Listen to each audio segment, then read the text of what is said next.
I don't know when you're watching this, but it's morning time now, and this is my second cup of coffee. My first cup of coffee I couldn't necessarily have with you guys because I was, a little more groggy than I am right now. We'll just say that. So, coffee number 2. Hi, I'm Chaz, and this is Coffee. So you're watching Coffee with Chaz. Hey everybody, my name's Chaz.Christopher, and I'm so glad you're here today. I hope you're doing okay and staying safe. So in today's video, I thought I'd do another Coffee with Chaz. Last week, I took the week off. I needed to recharge my batteries. With everything that's going on in the world, I tend to be an empath, and even if I stay away from the news, I can still feel heavy energy. I can't even describe it. It's like my body's heavy, and I describe it as like the weight of the world on me. I don't know why. It's kind of been like that for a really long time. So I just needed to relax, de-stress. So I took a day off where I did nothing. I basically was in bed all day just to try to completely recuperate and make sure that I was mentally and physically okay. Obviously, depression and anxiety or whatever, I know everybody is feeling some form of that right now because your life has completely changed. For most people, I know some people, your life is probably fairly similar because you're still having to work. And if you're a doctor or a nurse or any of these essential employees, your job is probably maybe got even more intense. I can't even imagine what's gonna happen to all of these poor doctors and nurses. I think PTSD, I don't see how that can't happen. I mean, just the sheer volume of people that they're having to deal with every day and watch pass away, especially in New York.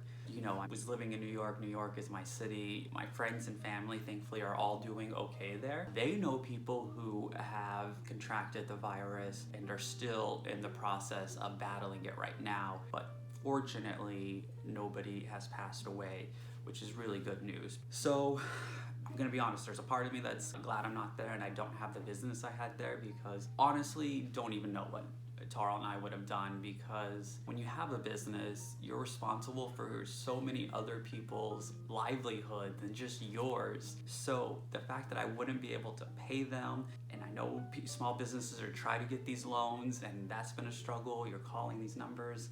My heart would have just been breaking. So the person that we sold the company to, they're having to deal with that, and my heart breaks for them because I know how hard that is. My life personally has still been pretty much the same since I last had coffee with you. Going over to grandma's every day, I'm trying to stay as safe as possible because obviously I don't want her to contract anything. Anytime I go out, I wear masks and gloves. I've tried to do limited grocery shopping, or if I need to, I have the groceries delivered. Here, our drive-thrus are still open, or you can order food and pick it up. So if I do something like that, I, again, also wear a mask, possibly gloves, or instantly wash my hands right after. And even then, you're just kind of hoping and praying you don't have it. There's been times I check my temperature every single day, multiple times a day, before I go over to grandma's, while I'm at grandma's, just to make sure everything's okay. And there's been this time, because we've had really bad allergies, and my allergies, while I was in New York, I was getting allergy shots and I was getting significantly better. But since I've been here, I've not been able to do those shots. So I've lost a lot of that immunity I had built up, and the allergies have taken me down. It's hard sometimes to tell, as I'm sure many of you can relate. Are these, my sneezing and coughing, well, not really coughing, but a headache, and when I check my fever, if it's like 99.9 and it's gone up to 100 a couple times. Thankfully it's never stayed there, but in that moment, my heart just like races and everything goes through my head of like, oh my gosh, I saw grandma today. Did I give it to her? Because in my head, I'm like, that could be a death sentence for her and it would be all my fault. Yeah, that's heavy. I know a lot of you are probably also going through that as well with your loved ones. So who would have thought that going to the grocery store would be as terrifying as it is right now? Honestly, until we get the vaccine or some sort of cure, it's not gonna really get better. They say we can go back out in the world eventually, but you're still going to practice social distancing and still be very careful of what you touch and not touching your face. So all of our lives are changing dramatically. If you're like me, you hope that there's good that comes out of this, that this awful period we're going through is a transition period for the whole world to hopefully unite more, to come together more, to realize some of the things that we don't necessarily need that we can live without. If good comes from this, a large amount of good, it's not going to get the lives back that we lost. It's not going to take away all the suffering that everybody felt who had the virus and still survived it. But at the very, very least, we can look and say there's some good. There's just there's a little ray of light that we can hold on to. And if that's not the case, you know, the world goes right back to what it was and nothing really changes to help people, to better people, I think that that itself is a wake-up call of where we really are as humanity, and it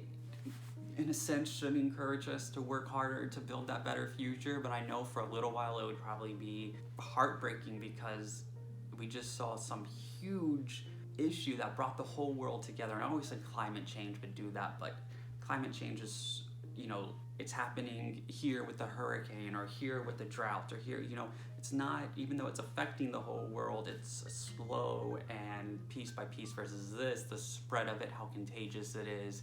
All of that puts a sense of urgency into the crisis that we're facing. But you would hope that this would wake us up and allow us to continue to work together as a world to fight what we already know is coming down the pipeline. We'll see. You know, also during this time, I try to not watch the news constantly, but I'm a type of person that likes to be in the know. I want to know what Trump is saying. I want to know what other world leaders are saying. I want to know what senators and congressmen are saying, just because I think this is the time that people's true characters are going to come through. Do they abandon you in this crisis? Do they stick by your side in this crisis? Have we, you know, I think back to like a couple of months ago, voices we were hearing really strong about making change or fighting for a better world. Where are they at now? You know, are they still that loud voice? Are they still doing something to help humanity? I think that's something very important to look out for. You know, your perceived hero may not really be a hero, and you may find out that people that you never really thought of are actually your heroes. That's what a shakeup does, I suppose. So I'm still going over to grandma's, like I said. Yes, it's scary, but we're going through drawers and drawers, and I know you're probably thinking, how? It's been weeks. How do you possibly have that many drawers to go through? I'm with you. I've been doing this for years and years and years, but everything's paper for them. You know, nothing's really online except for the things that I do, which, you know, is what they've allowed me to do over the years. So most of it's all paper, and they file it, they put it in drawers after all the file cabinets are filled. Or finding things from the 50s, you know, late 50s that they've held on to. Her old paycheck stubs that she kept for all of these years. So we're doing that. I have been working on the garage for a long time, but unfortunately, it has a flea infestation now. We did have cats that had access to the garage. We have taken them out and they've been out for weeks now, and somehow these fleas are still hanging on. So even if I open the garage, they start attacking me. I've tried to spray, I've tried to do foggers, I've tried to vacuum in there. I mean, they're winning, and they are completely halting any progress I can make on the garage. So that's a little disappointing. I've also dropped my phone and cracked my screen. 100% my fault. I should have had a screen protector on there, but the one that I previously had got an air bubble underneath it and I could never fix it, so I just took it off and didn't order a new one, which when I dropped it and I saw the screen shattered, I was heartbroken obviously, but I knew it's my fault. I should have protected it and I didn't. So now I'm trying to figure out, what do I do? Do I buy a new phone, which sounds awful because I have an iPhone, and if I'm gonna upgrade, I would get the newest one with the best camera, because I use my phone to film. I'm using my cracked phone to film this right now, so it sounds more logical because I would still be using it. But right now, given this time that we're in, buying anything big like that sounds awful. I was hoping, you know, to put my stimulus check in savings for right now, just to kind of live off of and have it there, because we don't know how bad this is gonna get. I think the best thing to do with the $1,200 is keep it on hand for now, and when things get bad, I might have to pull from that. I don't know. I'm just kind of rambling about that. What are you guys doing with yours? Are you having to pay bills? Have you lost your jobs? What's going on? Let me know in the comments below. This is always kind of weird because I try to make it like a conversation, but I'm just talking to my phone. I don't really get to see you guys and know what's going on, and the only way I do is if you put that in the comments down below. Oh, my coffee here is getting cold. I also, in my free time, I make these books every year, and I put all my photos in there for the year. Let's see what random, so that's the first page. I've done this since 2010, and I think it's a great way to get back into photo albums. You know, we used to always have pictures printed out and we put them in photo albums. I stopped doing that probably 2007 or 2008, and in 2009 I didn't do anything, and then 2010 I took a picture every day, so I wanted to put that in a book, and I found out about these books, so I did it. I liked it, and I thought I'm gonna do this every year from now on with my photos, so I have. So I have books all the way back to 2010. When I print this year's books, I will already have 10 books. So if you're wondering if I have books out, I do have books out. I am an author. I guess, you know, if I was stuck at home more, there was probably tons of stuff I would work on. But by the time I get home nowadays from grandma's, I'm usually fairly tired. You know, we take the dogs for a walk, try to watch TV. I've watched Tiger King. Wow, I think they're all guilty.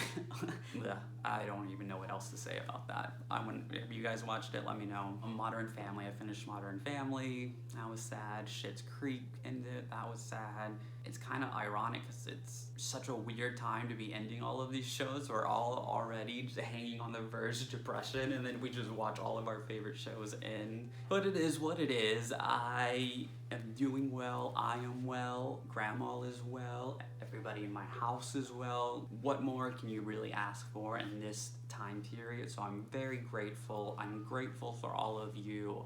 Again, let me know how you're doing. Most importantly, you do you, I'll do me, and let's make the world a better place.